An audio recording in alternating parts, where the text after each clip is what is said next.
All right, ladies and gentlemen, welcome back to another episode of the Manchester United Career Mode. We're getting towards the end of season one quite quickly. Not the way I wanted to, but we're getting there, and that's what's important, I think, at the end of the day. Welcome to the penultimate episode of the first season. Um, it's not looking good, Brev, in terms of trophies this year. I will put that out there right now. Trophies are not happening season one.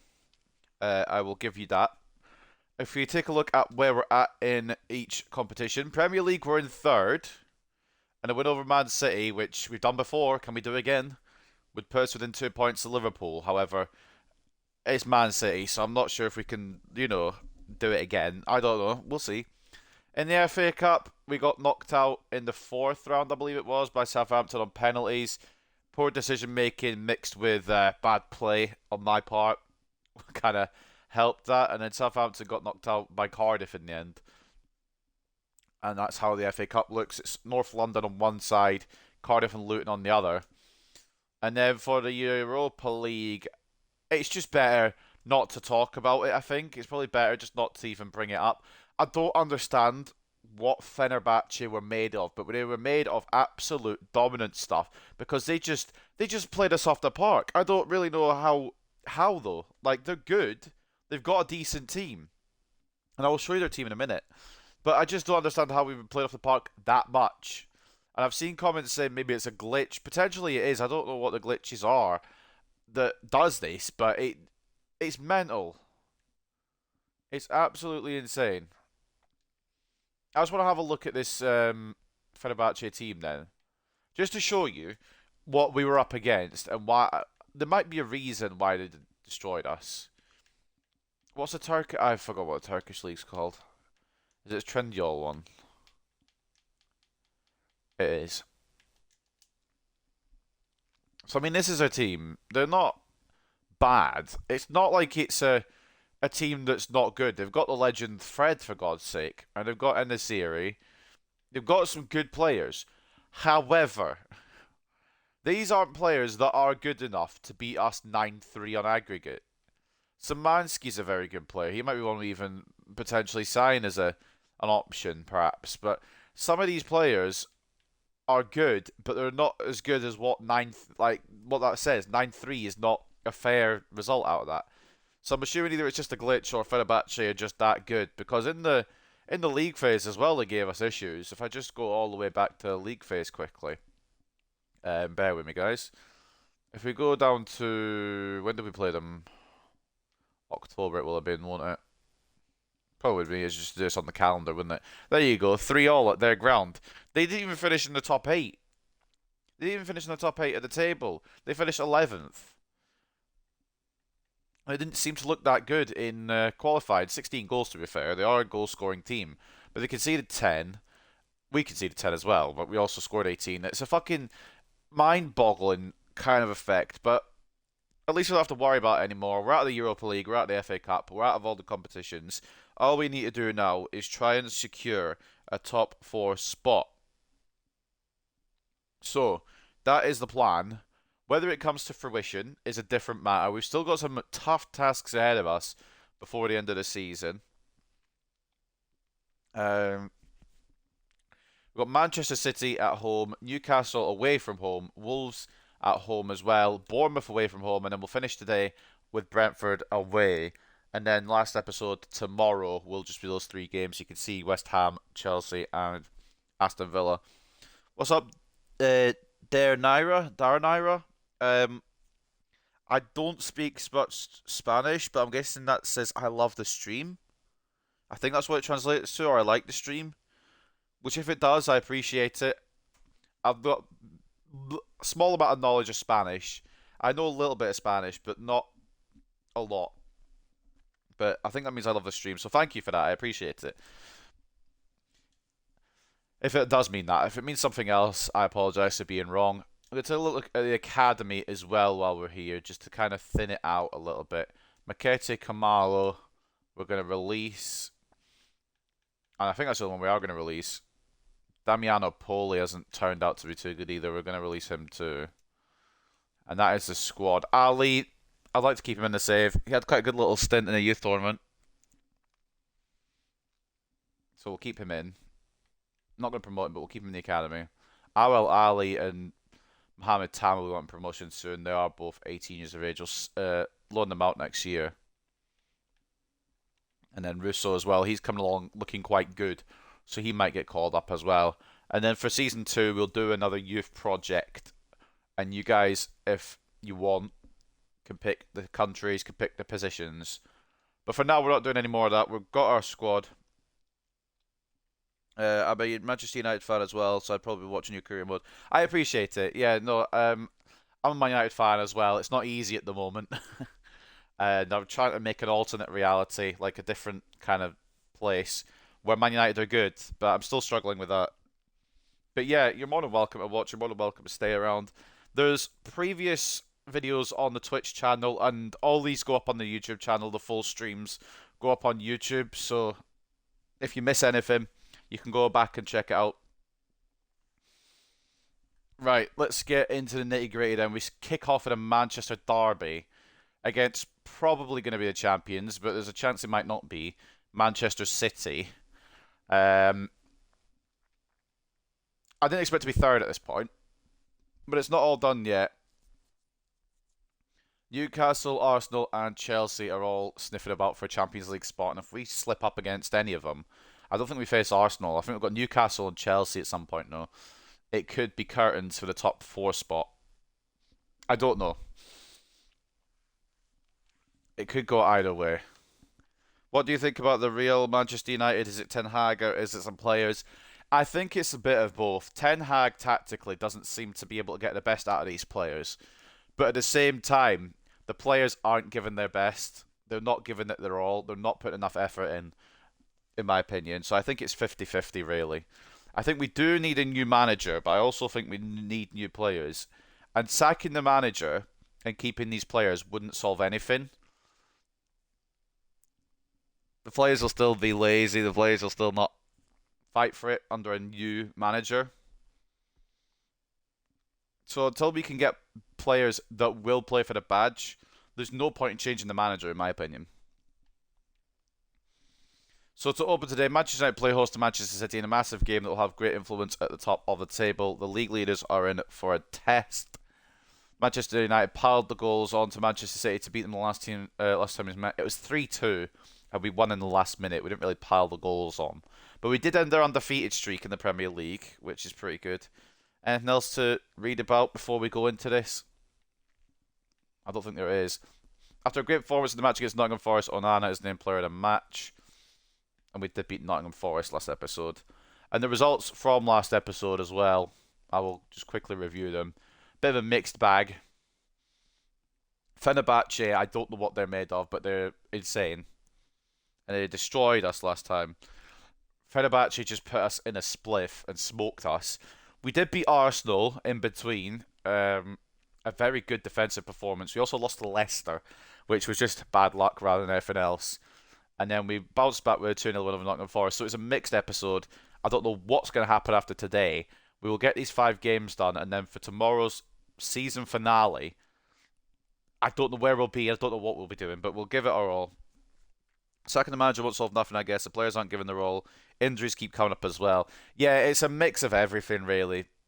There's no point in sacking Ten Hag unless we've got somebody in mind to replace him almost immediately. The players aren't giving it their all. The injuries are ridiculous. I don't think Ten Hag, and I'm not defending Ten Hag here, but I don't think he's had a chance to use his strongest 11 since he got here because of how many injuries we've had. So it's a difficult one to really kind of pin blame on anybody. It's kind of blame on everybody's part. What's up, Roosty? I'm doing alright, mate. I'm doing good. I'm gonna try and get into this Manchester derby and try and win it, but you know my track record in this career mode already. I'll either win and pull it out of the bag somehow, or I'll absolutely get destroyed. So let's see what they're going to bring. I think I know what they're going to bring. But there's the team that Manchester City say they're going to use. Ederson in goal, Gvardiol and Walker as the fullbacks, Akanji and Ruben Diaz as the centre-backs, Gundogan and Rodri as the centre midfielders, Kevin De Bruyne, captain and Cam, Grealish off the left, Foden off the right, Haaland through the middle, tiki-taka. They do play it around well, and of course, Haaland is just going to be a destructive force, as he always seems to be. Last 5 matches, 1-3, drawn 1, lost 1. So mixed from them, mixed from us. I think we've got 1-3, drawn 1, and lost 1 as well, haven't we? What's our last 5 league games looking like? We've won 2, lost 1. So we've won 4 and lost 1. So it's similar, kind of.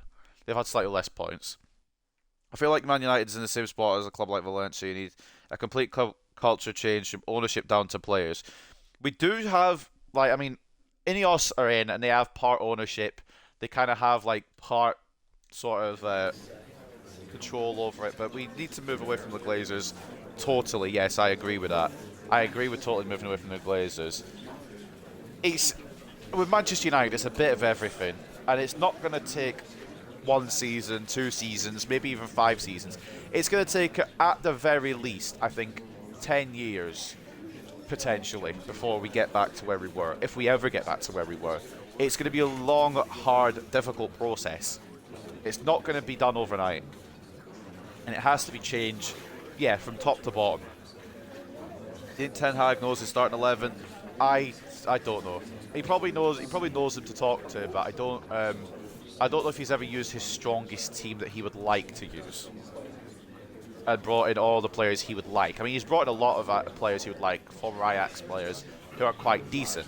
But I don't think he's ever had a chance to use the starting 11 that he would probably choose. Maybe I'm wrong. Maybe it's been a couple of times. But even with the injuries, the form hasn't been bad. Maybe we're just, as Manchester United, expecting too much as well. Because of how successful we have been, ever. Maybe we're over-expectant. Maybe we're asking too much. I think there's just a little bit of everything that could be involved in this. And there's not just one fix. There's multiple fixes needed. Problem is, Ineos' track record is not great, but we'll see. I'm going to be honest, I didn't know much about Ineos before they came in and took us over, if I'm being real with you, but I'm happy to see where it goes. I'm just curious where it does go for Manchester United, and I think it's going to be a process that takes a lot of time, and hopefully we can get out the other side and be successful, but I don't know. I'm unsure. So taking a look at the team then for the game against Manchester City, I think we've got to go with our strongest lineup. I know De Ligt's slightly tired, and I know Miner's slightly lower rated than Casemiro, but I feel like he brings more. I think this is a team we've got to go with for Manchester City. So Onana in goal, Mazraoui and Dalot as the fullbacks, Martinez and De Ligt as the centre-backs, Ugarte and Minu as the centre midfielders, Fernandes at cam and captain. Rashford and Garnacho need to swap sides. Garnacho's actually overtaken Marcus Rashford in terms of rating now. So I think that's him nailed down the left wing spot. And I'm curious what opinion would be if I was to sell Marcus Rashford potentially. I'm not going to definitely do it. More likely than not, I probably won't do it. But I'm curious what opinion would be if I was thinking about it. We've also got Højlund up top, our top scorer in this league. So at Old Trafford then, it's a Manchester derby to open episode 11. It's Manchester United versus Manchester City. Oh, definitely. It's going to take a lot more time than most supporters are prepared to wait. Well, that's it. Like, supporters from past and present have seen a lot of glory from Man United. And now we're in one of our, maybe not one of our common eras, but like one of our eras where we haven't won anything in a while. The thing is, I don't think it's the longest we've even been without a trophy. I think like before the 90s, we weren't really the most successful club either. And there was time then when we had to rebuild, and we brought in Sir Alex Ferguson, and he came in and changed everything. We just need ownership that's going to come in and change things. We need a manager that's going to come in and change things. We need players that are willing to play for this team. It's once again at that spot, I think, where everything needs to change. And yeah, it's going to take a lot more time than what people are patient with, but it's just going to have to be that way. There's no other way around it. There's no way you can go around it other than being patient.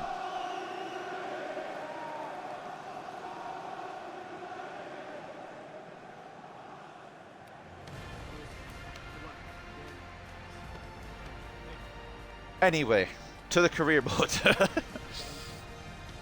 Manchester Derby is going to be a struggle to kick this off, but we beat them last time. We end their undefeated streak at their ground. And since we've got a bit more control of this team, we've done well against the big sixes. We've done really well against the big six teams. But, again, we've been better on the road than we have at home. We've done better away from home against the big six rather than we have hosting them. We've got the double done over Arsenal, but I think that's the only big six team we're going to be able to get the double over, unless we beat Manchester City today, which could happen, which would be mad if they win the league and we got a double done over them. Who have they got? Edison, Gvardiol, Ake, Diaz, Walker, Stones, Rodri, De Bruyne, Foden, Grealish, Haaland. It's exactly as it said on the preview. Could just manage to get bought by RB and get Klopp to oversee the situation. I wouldn't hate it, honestly, but I think even Klopp would get sick of it. I think Klopp would even get annoyed. And obviously that won't happen, but it would be funny. So Manchester City kick it off then at the Theatre of Dreams, episode 11 underway. A win here for us is big, because it would probably more or less secure a Champions League spot. A win from Man City would put everything into doubt. They would probably run off with a title like they already are doing, but probably secure that. And we would be even further behind them, even further behind Liverpool, and quite frankly, in the cesspit with Newcastle, Arsenal and Chelsea. Haaland with an early offside there. At some point as well, I will have to nip out for 5 minutes. I will obviously return, but I think it would be like the fourth game or something. I'll have to nip out for 5 minutes. But I will return, obviously. I'm not going to just leave it half done. Mazraoui's been fouled there, referee. Let's have a fucking booking. That's not a booking. Are you joking, bruv? Garnacho. Agarte, if we can take this quickly, we can maybe take advantage of this. That's not... it's the idea I wanted, but it's not worked, has it? We need to stay patient with the defending as well, like we did against Arsenal. Because against Arsenal, we were just very controlled and calm defensively.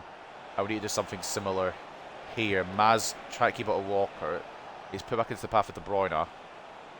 I know Arsenal are good, but City are a level above. So to play the same way we did against Arsenal would be difficult. Although there is nobody marking Garnacho right now. Okay, Ruben Diaz came across and did it. Fair enough. Good tackle. I don't want to get too confident, but I could see a result here for us. Even if it's just a point, I could see something happening for us. Diogo Dalot smashes it across goal, but it's the wrong side of the post. And that's the problem, shooting with your right back. I wonder if I could have knocked it into Højlund, but I went for it. Didn't work out. I thought I could find that far corner, but unfortunately not. So after tomorrow, which will be the season finale, I'll be away for the weekend. And I think probably, but not definitely, the streams will come back on Monday for season 2 and we'll go again. And hopefully build on this team. I think from what I've seen, there's a lot of components in this team I like, but there's a couple that I don't. And I think those are the fixes. In-game anyway, I should clarify, in-game there's a lot of components I like. In real life it's I don't know, a different story. I absolutely love Garnacho, I love Højlund, I love Bruno, because Bruno's just a fucking ticking clock in the middle of that midfield that gets the team over the line. Agarte has been a revelation, honestly, in the midfield. I do like Minor as well. I like Martinez and De Ligt, but I don't know if I want them playing together. I feel like Yoro could step in somewhere. Rasmus Højlund could be free here. Rasmus Højlund, it's a poor touch. Finds Garnacho, it's it's Ake. I was going to say Kanji, but it's Ake who's defending. And it could be now countered by Manchester City if we're not careful. But Matthias De Ligt closed it down. That was a great counter-attack. It's just Højlund didn't really have enough steam there to get all the way through. He tried to lay it off to Garnacho. Ball in. Mazraoui, can Højlund control? He can. Can Højlund shoot? He can. It's a great save from Ederson. Højlund manages to hold off Nathan Ake, but it's not going to be a goal just there. Ederson equal to it. Fair play. Now it could be Grealish and Haaland working together, combining. Now De Bruyne. 2 goals that Man City scored past us. It was De Bruyne assisting to a Haaland goal. But it won't be the same story this time as Phil Foden gives Man City the lead. I tried to close it down. They just cut us open. And we fall behind. And I'll be honest, the first time we played them earlier in the season, I wasn't expecting a result. And we're here again, and I'm not expecting a result again, but we came back from 2 goals down last time. And I don't want to have to do that again, but maybe that's what we have to do. Onana completely reads it wrong, and Foden powers it past him to make it 1-0 Manchester City. We're not going to beat these boys every time, but we'd like to try, wouldn't we, really? Phil Foden. Haaland becomes provider. Number 47 to power it through. Which, honestly, I feel is a bit against the run of play. I feel like we've had the better opportunities. I feel like we've done a bit better. That was from Minor. I don't know how it's ended up over there. But yeah, I feel like we've had the better of it. That's the problem. If you don't take your chances, we'll get punished. That's exactly what Man City have done. 3 shots on target to their 1, but their 1 has gone in. I think we're doing alright the way we are just now. It's just they've got the goal and we need to now fight back, which we did last time at the Etihad. I firmly believe we will equalise. I just don't know. Or we'll get a goal. I don't know if it will be an equalising goal or if Man City will have another one at that point. Ederson coming out dangerously, but Walker will steer it away. That could have gone wrong. It's a great ball to Grealish if it works, but Dallow's read it all the way. Can't find a United man with the header. I need to not commit my centre-backs. That's my fucking kryptonite. Ugarte closes down Foden there, though. I think it's going to have to be another case of Ugarte working with the left-back to close down Foden because he's been dangerous so far. Obviously, he scored and nearly scored again. It was deflected by Ugarte, and even though Nana managed to get a hand to it to ensure that it wasn't going to go in. But they're going to aim for Erling Haaland here, and I need to get hold of De Ligt, and it won't let me. And that's exactly why I knew, like, I just want to be able to control the player that I'm asking to control at corners. I'm not asking for world peace. I'm not asking for hunger or anything like that. I'm asking to simply be allowed to be my tall centre-back to mark the tall striker. In the end, it's put me on Ugarte who's had to rush off the line. And that's not... well, Dalot, sorry, not Ugarte. That, I knew exactly what was going to happen. And there's nothing I can do about it because I tried the right stick player switching as well. And it just wouldn't allow me to go De Ligt. It just wouldn't let me switch. Which means that they're going to score because Haaland is tall and my players aren't tall enough to stop him. The one that I wanted to use was De Ligt's quite tall. He might have had a fucking hope in hell. But it made me use Dalot, who, granted, he's tall as well, but he had to come off the line to do it, and that didn't help. And I think, to be honest, I was expecting a loss this time around. There is still time, but I just don't see what we can do. Man City have had 2 shots and scored twice. We've created, but Ederson's either closing down, or it's been closed down by Diaz, or by Ake, or by anybody. And we've got the foot in there on Grealish, but it's not got the ball. And Haaland gets stopped by De Ligt, but it's just going to be another corner that they're going to aim for the number 9 for. And if I can't control my centre-back, but it's not going to happen. I'm trying not to complain as much as I can. And thankfully, my complaints have come off because it's actually a goal kick and not a corner. The referee's like, shut the fuck up, we'll give you a goal kick. Corby's trying to find Garnacho, it's not going to work, but it will come off Walker. Oh, I can't. I don't know if it was going to go off the pitch, so I didn't fully commit. Maybe should have just gone for it. Oh, shite. Yeah, we're just getting run over. I mean, Onana could be doing better with that one. The other 2 I can understand a bit more of a struggle, but that one probably could have done a bit better with. And we are on the receiving end of a Manchester City beatdown that I think's been coming for a while. Purely because we destroyed them at their ends.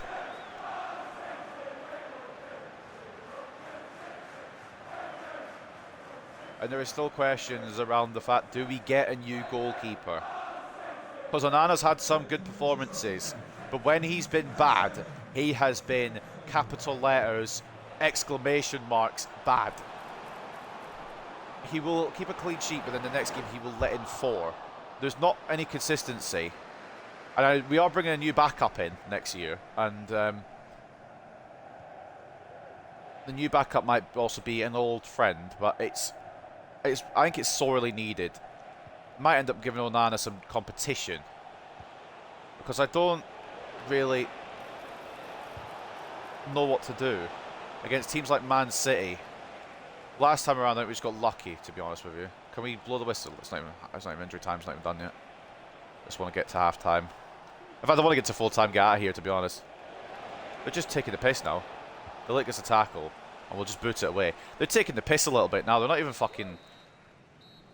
Oh, I mean, it's not that we're getting outplayed, because we're not completely getting outplayed. It's they've had 3 chances, and they've taken 3 chances. All the shots that have been on target have gone in, and that's partly at fault of Onana, but partly at fault that they're just too good.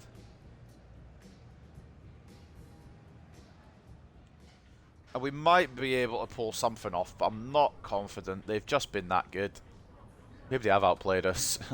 64-36. Maybe I'm just in denial. 64-36 in terms of possession. 6 shots to 4. 2.3 expected goals to 0.6.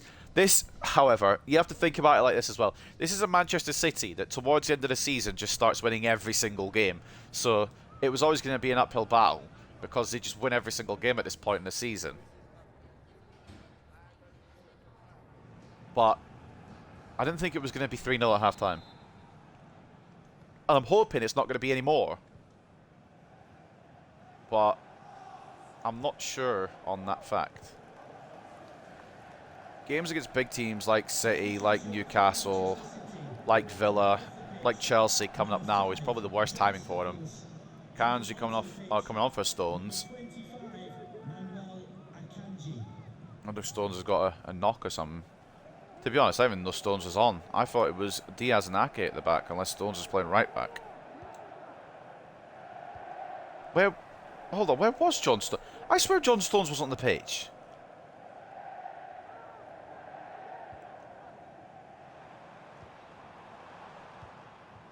Or maybe it was, and I was just confusing him for fucking Kyle Walker. I don't know. Who came on for him? Akanji, so maybe it was left back. But Gvardiol was there, was he not? Oh, he was there in the preview, wasn't he? I presume he wasn't actually there then. I'm happy just to hold on to a 3-0 loss. I know it's like stupid, but damage limitation and all that. And here comes Man City's depth. On comes Savinho here. Or Savio, I don't know how you address him in this game, because it was Savio last year, Savinho this year. He comes on for Jack Grealish, which is the last thing we fucking need. Yeah, put Haaland to the floor. Injure him again, maybe. I don't wish injury upon anyone unless your name's Erling Haaland.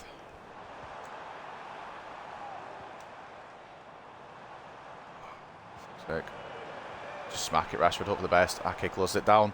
Nothing. Absolutely nothing can be done. And they're just going to play it through. Because they're on the break.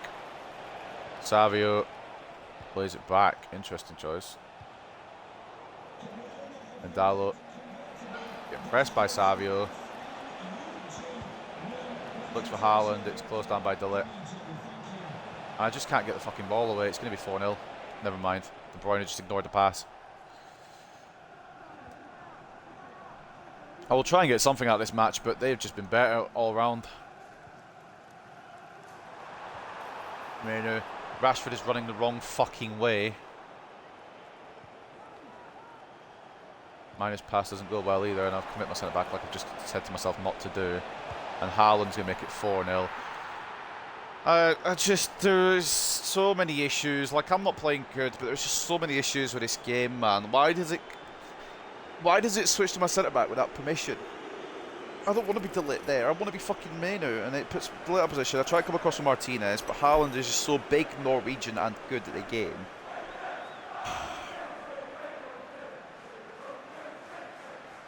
I think this is what City probably would have done to us at the Etihad if they had the choice, but we're getting absolutely fucked up. Absolutely fucked up. And I can't even get the ball to Garnacho barely. Ref. Thank you. Fuck me. Haaland's only played 20 matches this season and he's one of the Golden Boot leaders. Might as well bring on Euro. I mean, it doesn't really matter. Euro's a bit faster, but it doesn't really matter at this point. Probably, possibly even, I don't know, could have started the Euro over Delay. I don't know. Walker comes off for fucking Bernardo Silva, so I don't know what the fuck they're cooking unless Bernardo Silva's going to right back. What I do know is we're making a change as well. Delit's exhausted. Euro's coming on.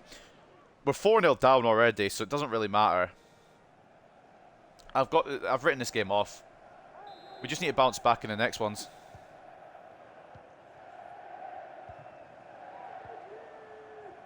Which I think we can do.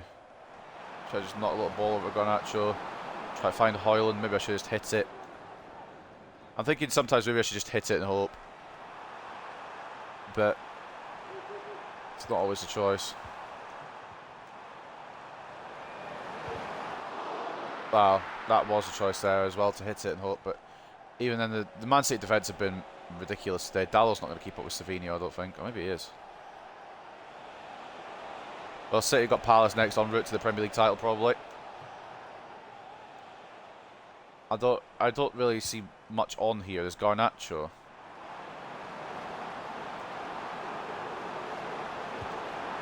Tries to fashion the space, and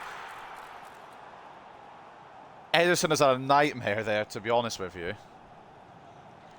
I was expecting an easy save because of how far the touch actually took me. And Garnacho gets one back. We'll hug and celebrate and everything, but it's not going to mean anything. That's such a shit save from Ederson.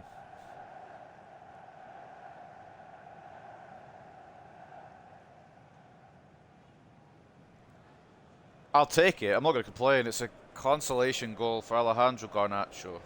Can happen to a nicer guy, but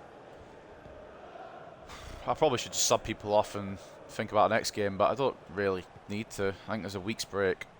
All we've got left is the Premier League, so again, we never really expected a result at the Etihad, and I didn't expect a result here. At the Etihad, it was a pleasant surprise, but I think here we're kind of getting what we thought we'd get. I can't even get a ball at Rashford. Savinho is gone clear. Dalot. We could play it to Haaland.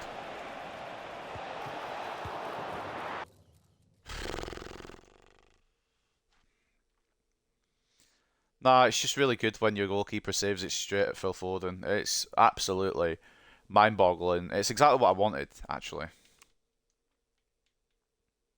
Just bring on everybody else now. There's no fucking point holding anyone back. Let them have some game time. We've been done in by City. It's an absolutely fantastic bit of gameplay there by Andre Onana, and that's what I mean. We need someone who's not going to do that. Just palm it straight back into a City player. And Onana knows he's at fault. He's had a horrible day. Like, you've got to question why I haven't...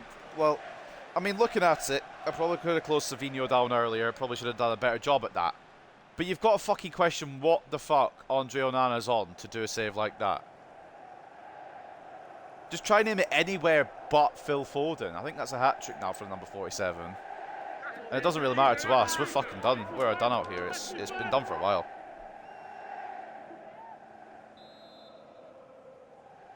It's been done for a long, long while. I've accepted defeat here, and I'm curious how many goals it's going to be. So I feel like at some point it'll do that thing where my passes just don't go anywhere I've aimed it.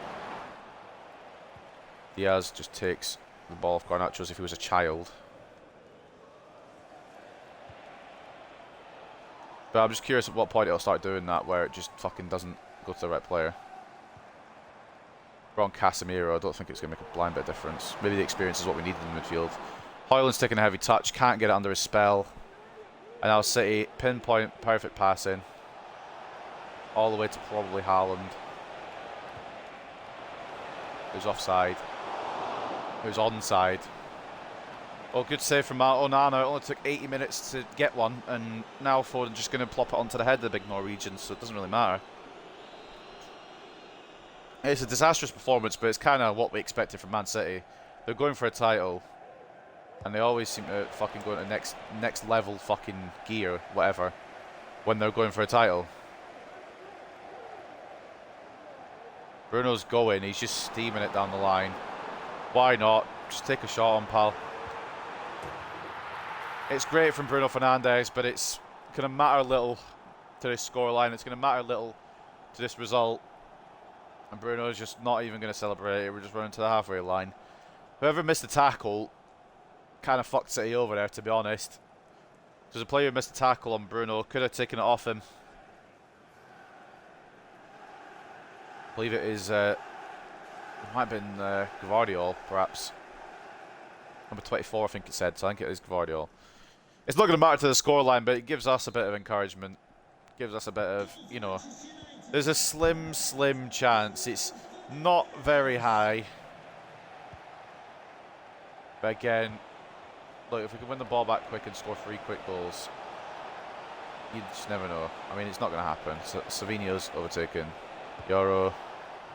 And he's put it way wide, but that's beside the point. He just seems to fucking roast everybody. Might as well give Xerxes 5 minutes. I don't really know or care.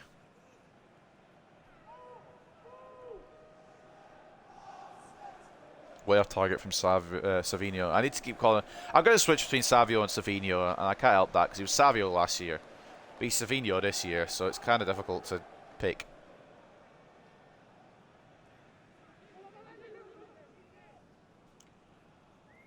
I think takeaways from this season, I've already said some of them. Yeah, Martinez and De Ligt don't really go well together from what I've seen. So Euro getting some game time will be... fucking hell, Garty's been cream crackered there. Euro getting some game time will be good. Fuck it, might as well smack one. What we've got to lose. Run down the clock, I suppose, at this point, prevent them from scoring anymore.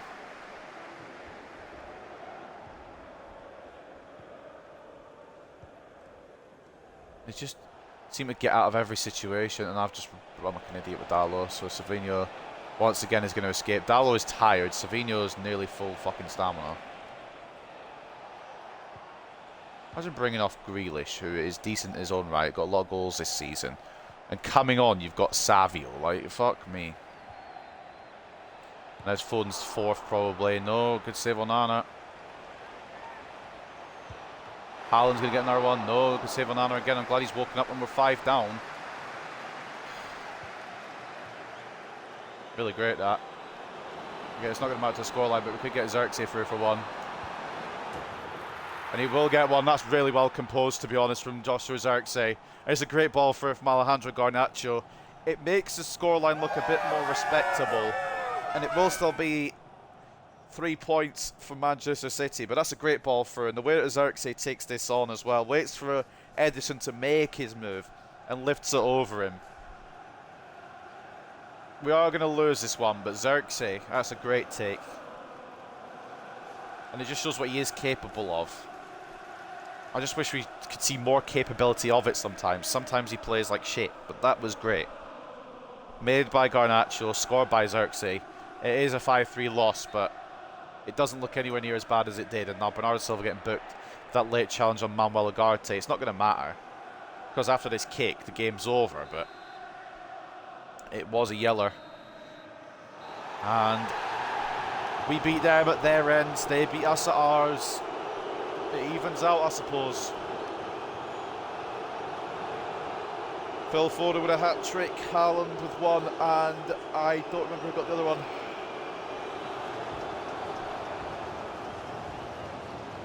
Our goals came from Garnacho, Fernandes and Xerxes. Oh, Haaland got 2. That would explain. Haaland got 2, Foden got 3. And we got 3 goals total. I don't really hate that result because I knew we were going to lose, and the fact that we got 3 is fine. I just wish we could stop the momentum a bit better. And I'm not very good at that. 56 to 44 in terms of possession in favour of Man City. 13 shots to 9. 5.1 expected goals to 1.7. It's going to be a couple of seasons before we go head-to-head with them, I think, for a title race. Maybe I got a bit ahead of myself thinking we'd sneak into one this season. There was no chance, was there? They're just that good. We ended their undefeated streak, but they got their revenge, so fair play to them, I suppose. Man of the match for us, if you could pick one, was Bruno Fernandes, a goal and an assist and an 8.5. Martinez gave it his all at the back with an 8 rating. Garnacho with a goal and an assist and an 8 as well. Another goal coming from Xerxes with 7.2. Luke Shaw getting on the assists, 7.1. I just wish that I could find a formula where I'm not blaming him for every game because he's had some really good games this season, but I wish I could find a formula where Onana does not just palm it straight to the opponent, because he's done that several times and it could so easily just not happen and we wouldn't concede as many as we have this season. We're amongst the top conceding teams purely because of rebound goals to an extent, I think. Sometimes they're just outplaying me and scoring really good goals, but a lot of the time it is. I think at least 30% have been rebound goals. Man of the match goes to Phil Foden with 9.8 and a hat-trick, of course. KDB playing his part. He gets the 3 assists and 9.7. Erling Haaland, a brace and an assist and a 9.1. He is just Erling Haaland, isn't he? Savinho coming on, cooking Dalot for a bit. Granted, it was a tired Dalot, but still, everyone else putting in a decent shift. Ederson letting in 3 was a bit concerning, but when they had 5 scored, it didn't really matter. Bernardo Silva at right back is a choice, but it's Pep, so what do you expect? I presume Stones was at left back before Gvardiol came on. Again, I knew what I was going into there. I was just hoping we could not concede as many as we did. I'm happy we got 3 on the board.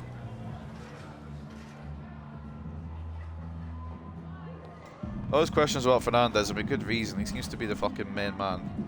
And he is very good.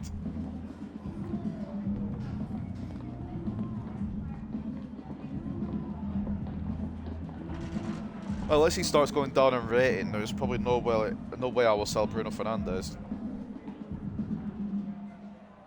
Martinez done well, but I can't like encourage him that after we let in 5 goals. I know it wasn't his fault mostly, but you got to question how good the defence was. Højlund just couldn't.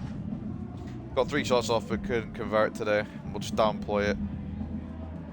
When your top striker can't score against big teams, it's a bit concerning, but it's fine because Xerxes scored instead, which might earn him a start in the next game, to be honest. Although the next game is Newcastle. Let's put it on it is on energy focused already, that's fine. Put the bench on performance though. Except for Minor and Maz. Everyone else is probably fine. Well, not the start we wanted, but the start I expected. Ericsson has been told that he's surplus to requirements at Manchester United. They were looking at transfer that comes their way. Matteo's happy, Corbyn's happy, but Ludwig says, how do I erase my memory so I don't remember this?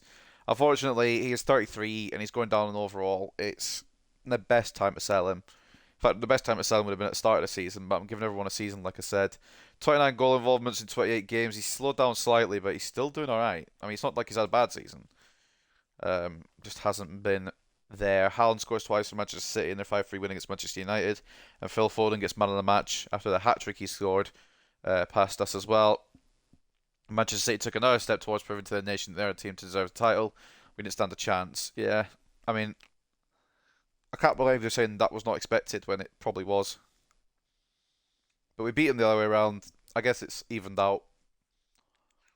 And we are pretty much in a straight fist fight with Newcastle. They are the ones that are right below us on the same points as us. And we play them next. If it goes wrong here, it could go wrong for the rest of the season. Liverpool still yet to play their game in hand.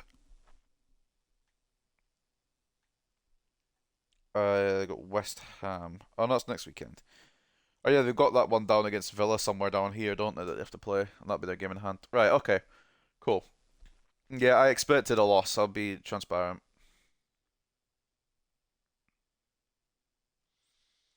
It wasn't really a surprise, was it? For being honest. Any offers coming in from any of these players? No? No offers for Casemiro, no offers. You can see all the ones that are transfer listed here. We've got some of these players that won't hit their potential. Casemiro, as much as I love him, he's going down overall. And I did reject a couple of offers from him. Ericsson, I don't even remember seeing the Dortmund offer. Otherwise, I would have accepted it. I'm assuming that was the start of the season. I'm assuming that was before I actually put him on the list. Because I would have accepted an offer from Dortmund. I'd accept one now. But yeah, it's big for this one.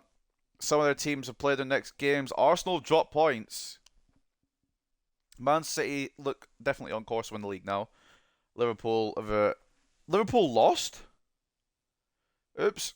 That's not what I wanted to do. I wanted to check fucking who Liverpool lost to. West Ham United. You might be the goats. There might be a chance for a team here to snipe second. But we have to overcome Newcastle at St James's Park. Clash of two sides in the chase at the top of the table. 3 points are vital for both Newcastle and Man United. Gonna record this match and watch it after work. No spoilers. Yeah, that's illegal, mate. Gonna be there. I'll wave to the cameras. Respect, Jackson. After a thrilling win for Newcastle in the reverse fixture, Man United will look to salvage some pride with a win this time around. We need to get revenge then, don't we? City and Palace drew 0-0. What? City and Palace drew 0-0, buzzing for our team. Brilliant strategy and execution. Nailed it. I mean, the whole comment thing is quite a cool touch, quite a nice addition. But at least have them make sense. Like, a 0-0 draw with Crystal Palace, they're not going to be hyped for that, are they? Anything else we need to read in favour of us or anything? How have we got 4 players in the team of the week? Martinez, Dalot, Fernandez, and Xerxes all getting in. How? Physically, how? Xerxes only got 5 minutes of football. I think we've got to start Xerxes at bare minimum. But this is a team that Newcastle will possibly bring to the table. Pope in goal, Hall and Trippier as the fullbacks, Bird and Cher as the centre-backs, Tonali CDM, Longstaff and Bentancur the centre mids, Gordon off the left, I believe he cooked us last time, Murphy off the right, and Watkins up top. Isak, Torreira, Barnes, Livramento, Wilson, Willock, and Dubravka on the bench. We've got 3 wins, a draw, and a loss out of their last 5. We've got 3 wins, 2 losses. So it's a bit of a mixed bag for us as well. Let's get into the pre-match press conference then. See what we've got to say on this one. Each match is a big match now at this point.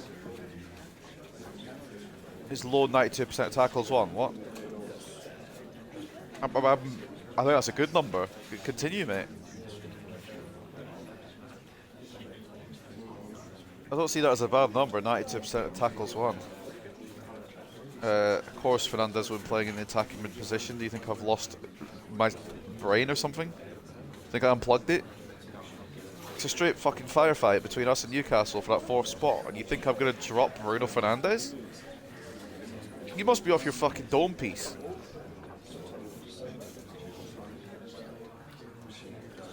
Am I expecting Onana to get the better of Trippier? Now, I don't have Onana at left wing, so probably not. I also don't have Onana at left back. But I'd like to think he can bounce back off a Man City game.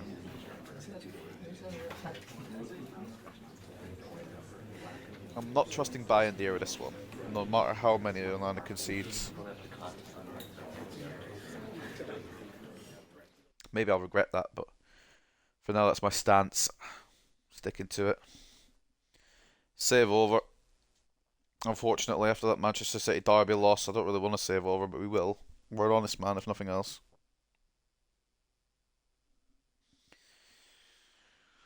Right, Newcastle at St James's Park. This is not going to be easy. It's not going to be impossible. Like I just said, I don't feel like Martinez and De Ligt together is a play. This is risky business. No, I'm not. I'm going to stick. I was half thinking of putting Maguire on, but I'm going to stick with that. Garnacho stays on the left because that's where he thrives, and I'm actually going to give Anthony a push onto the right. My only other change, I reckon, is... Oh, Shaw's already in, so I'm not going to... Oh, yeah, Xerxes. What can he do in a big game atmosphere? He did score against City, and Højlund had 85 minutes and didn't.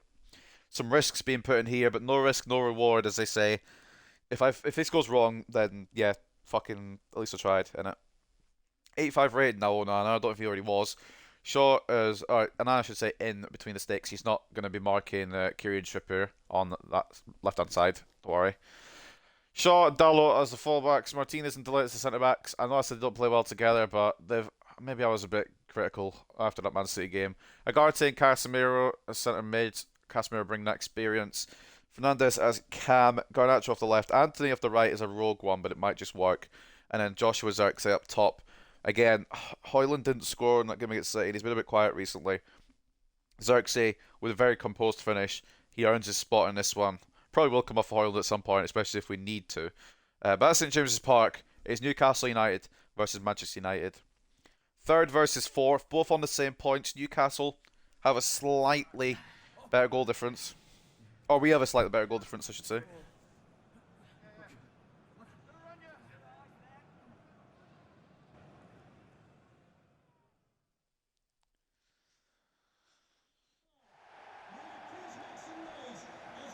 We need to win this.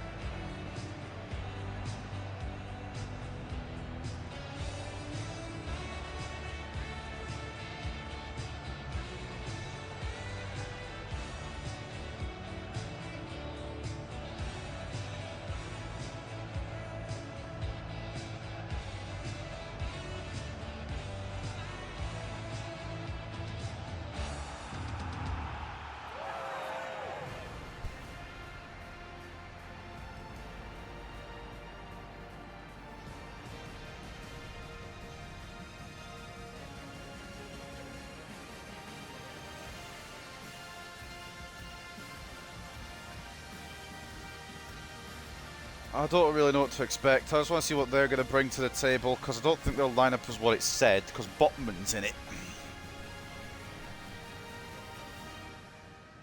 What have they got then? Nicholas Popus, Hall, Botman, Schär, Trippier, Joe Linton, Tonali, Bentagka, Gordon, Watkins, Murphy.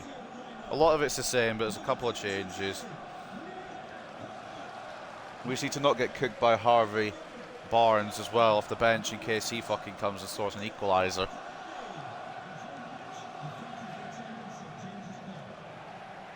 Anthony Gordon's the one that kicked us last time though, so you've been probably more afraid of him.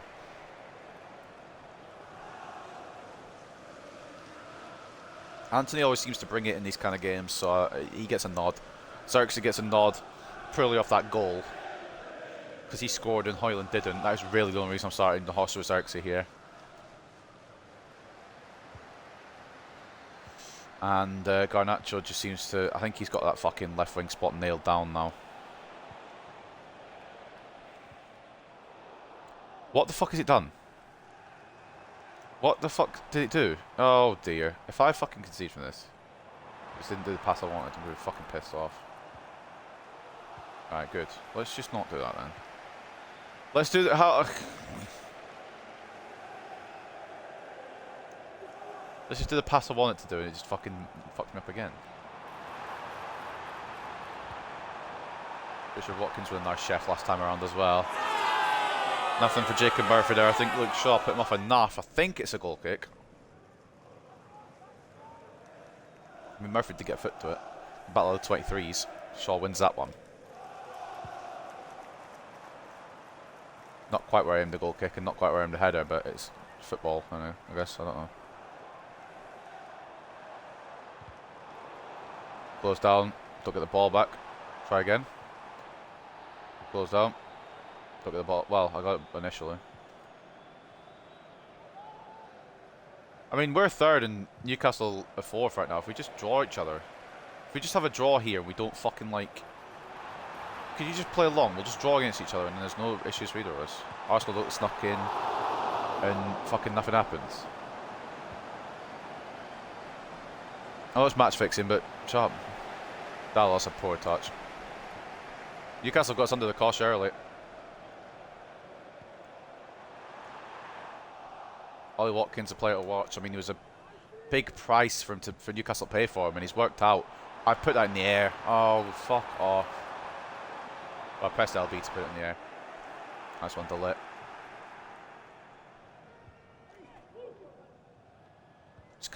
the play kind of dies when it gets to Casemiro, and he's a good tackler, but moving the ball about, it's like trying to move it for fucking, I don't know.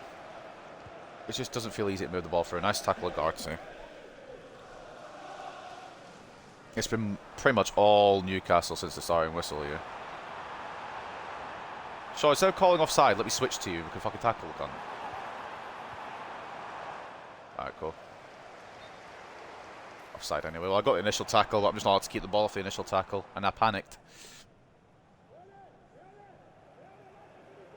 His head's offside, but I think it's anything that you can use as a way of scoring goals counts as offside, and you can score goals with your head, even if it wasn't going to go head height there.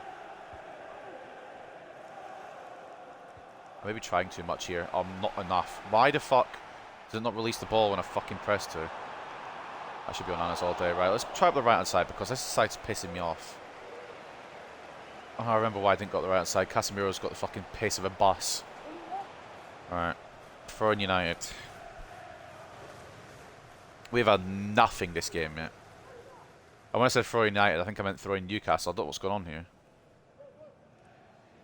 I think it's a throw into Newcastle. I don't fucking know. I also find out it looks like it's going to be thrown to the fucking home side. Oh, great pickpocket by Anthony, but it doesn't matter when you win the ball because you don't actually win the ball. Bruno. Ugarte. Try to knock it back to Bruno. I just don't have the fucking ability apparently. Good tackle on Watkins. Garnacho. Xerxes. Oh, does move a bit weird, but maybe we could have got one more onto Anthony as well, perhaps.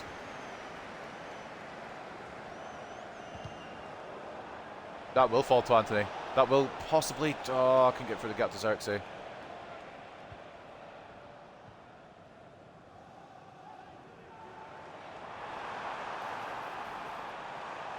Yeah, nice try, buddy. It was a really good effort, to be fair. How is it when I turn one way or the other, you just know I'm going to go anywhere?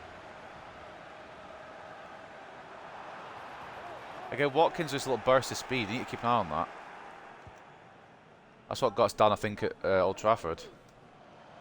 I don't get a fucking chance. They're just on me before I can breathe.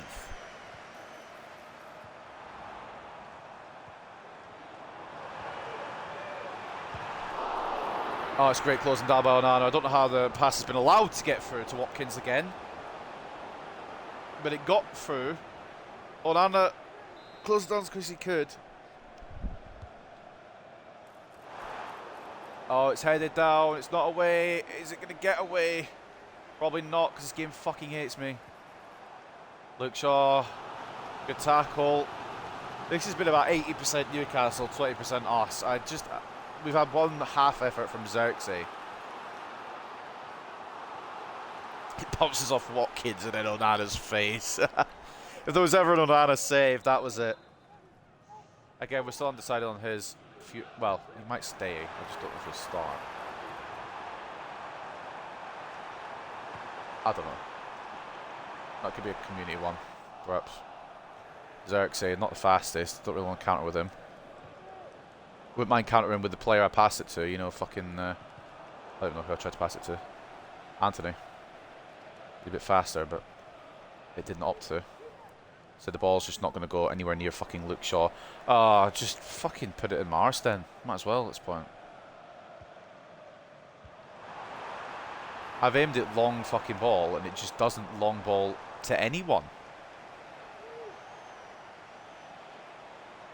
Try and find somebody, just like... It's like Madeline McCann, it just can't be found.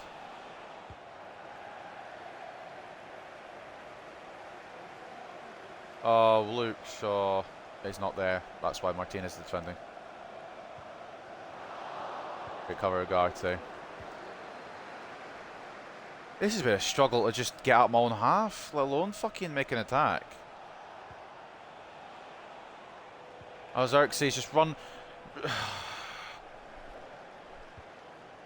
Xerxes is so good at running offside. If he could score as many goals as offside runs he had this season, man, golden boot winner. I've aimed that at my midfielder. We'll try it again. No. Alright. Cool. I can't get control of Leacher. Lovely tackle. Lisandro Martinez. When it finally let me get control of him. But Anthony, please! You've actually been half decent this season. Don't fucking ruin it now. Go. Oh. Fair enough. Cool. I've had absolutely fuck all this half, and I think I'm just grateful that they haven't scored. Don't have enough time to. I mean, they shouldn't have enough time to. Cheers, ref. It has been a struggle. Watkins has been pain in the arse. Jacob Murphy's been more of a threat than Anthony Gordon.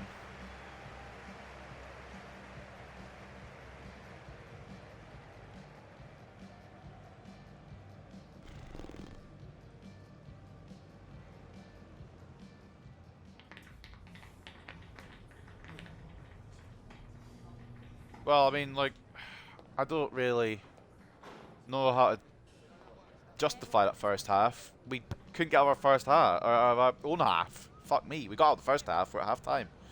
But, once we close everything down with Onana, defence has been good, but tracking things has not been everyone's strong suit, Luke Shaw. 57-43 in terms of possession at the break, 3 shots to 1, and 0.5 expected goals 0.3. It's been a cagey fucking game. I think it'll be either one goal or a flood of goals that settles this, or it might just stay 0-0. I think once the first team scores, there might be a couple of goals on top of that. Either that or we'll just fight out a goalless draw, which would be boring as fuck, but honestly not a bad result either way.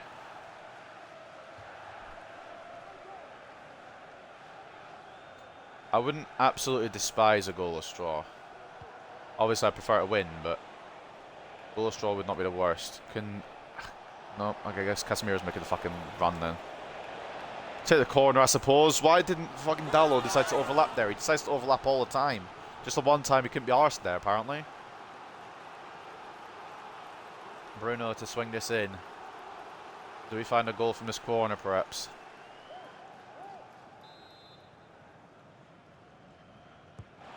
Delit's asking for it. Delit's to, I don't know. The ball went over him. Fucking hell, if Anthony Gordon tackled our Anthony there, it would have been fucking mudded. I'm going to make a move. Alright, Xerxes, thank you. Oh, Anthony wasn't even in his position, that's why I was so confused. Referee! It's a penalty for Joshua Xerxes, and it might be even more punishment for Sven Botman. I don't think he was last man. It doesn't look like it's going to be a card, but it's definitely a penalty, Manchester United, and I know Bruno's a designated penalty taker, but at this club under the Carlos Rodriguez regime, whoever wins it takes it. So Joshua Xerxes to put United 1-0 up. He does. Calm, cool and collected. 1-0. Definitely a penalty.